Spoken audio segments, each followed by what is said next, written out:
تحت شعار إدارة الثروات في عصر الأزمات، انطلقت اليوم فعاليات ملتقى الاستثمار العربي 2009.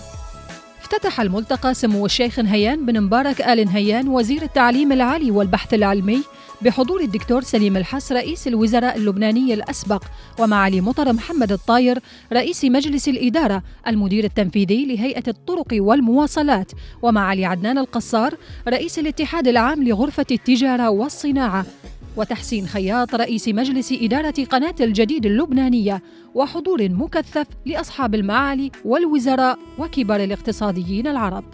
وفد على لبنان نحو ملياران من الدولارات، يعني ظهرت في نمو الاحتياطي العام، الاحتياطي الإجمالي الذي يملكه مصرف لبنان.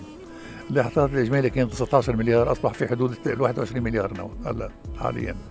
إجمال، ليه بالإجمال؟ لأنه المتمولين العرب اللي عندهم مدخرات يريدون أن يضعوها في مكان ما بفكروا بباريس، بيوجدوا أنه باريس غير صالحة، لندن غير صالحة، طوكيو غير صالحة، واشنطن نيويورك غير صالحة، لبنان بعده مصارفه سليمة، وإجا بعض الأموال عليها.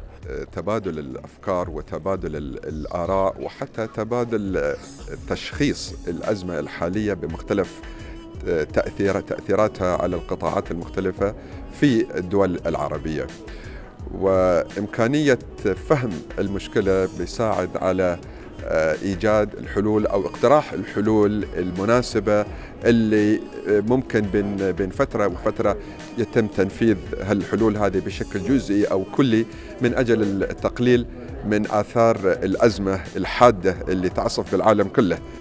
ركز الملتقى في جلساته الأولى على مجموعة من المحاور الأساسية، منها تأثير الأزمة العالمية وكيفية إعادة هيكلة الشركات والكيانات المتعثرة وفن إدارة الأزمات وأهمية قيادة الاقتصاد في القطاع الخاص بالخليج.